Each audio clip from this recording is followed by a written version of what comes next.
"Willie, my wife kicked me out of the house," said Vic, dragging a heavy suitcase through the door. "Do you mind if I stay here in the workshop for a while?" Willie, a tall, overweight and bald man in his 40s, opened his mouth and stared at Vic. "Come on, she loves you. She gives you nice lunches every day." "And today she didn't?" Vic answered sadly and asked again, "So you don't mind if I stay here for a while?" "Why should I mind? You forget I lived here for a year and a half," Willie laughed, "until my wife had a good time and called me back. The workshop belongs to us." The garage was indeed ours. A long time ago, when Willie was a young, lean guy and Vic had long hair and wore a black t-shirt that said heavy metal, they got lucky and bought a little place that used to be a men's barber shop for nothing, and turned it into an appliance repair shop. The place was in a very good location, next to a large plaza. The place is crowded, the sign hung brightly, and things immediately went uphill. "What did you do?" Willie asked curiously, pulling out a beer.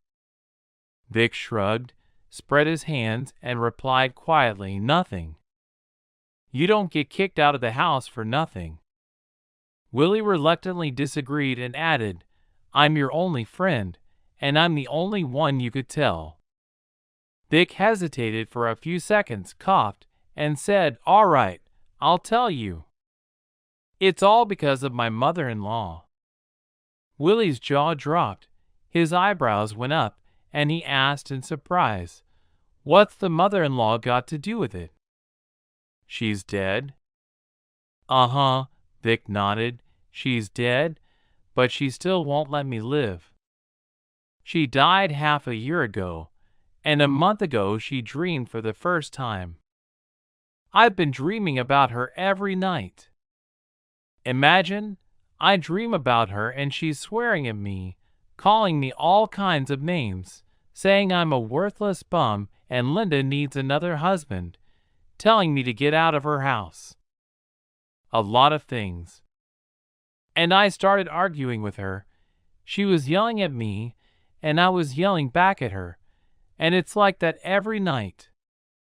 "A dream, but unpleasant," Willie said sympathetically. "And why did your wife throw you out?" "Well, I was arguing with my mother-in-law in my dream," explained Vic, "and my wife wakes up from my screams and hears me calling her mother with the dirty words. I explained to my wife that I dream about her mother every day and that she calls me names, and I tell her the same thing. My wife was upset at first, then she got angry, and tonight she woke me up and told me that she couldn't take it anymore, and that I was doing it on purpose, and that I should get the hell out of her house. I tried to explain to Linda that I wasn't doing it on purpose. How could I make up a dream on purpose? But she wouldn't listen and packed my things herself." "Wow." Willie stretched out and patted his friend's shoulder sympathetically. "What a situation. Maybe you should go to the cemetery? Talk to her, take flowers to her grave. Do you know where she's buried? I had it in mind myself. I'll go tomorrow night." "That's right." Willie supported his friend. "Buy more expensive flowers, some candy." "Why candy?" Vic interrupted his friend. "Why?" Willie objected. "Put it on the grave. Everyone does it. She will see that you were not greedy and brought her a treat, and will stop dreaming about you." Vic said thoughtfully. "That's a good idea." Late in the evening, when Willie had probably eaten enough and fell asleep on the couch in front of the TV, Vic screwed on the last nut, took a shower, ate the rest of the burger, and went to bed. Vic heard a cheerful voice through his sleep and opened his eyes. Willie was standing by the couch with a big bag of delicious smells coming out of it. Get up and be happy. Your Linda came running to us this morning all crying, told you to come home, and gave you lunch." "She didn't," Vic muttered in surprise, pulling on his jeans. "Who didn't?" Willie was surprised. "My mother-in-law," Vic replied. "I was dreaming about her." "She was dreaming again?" "You're gone. What else does she want?"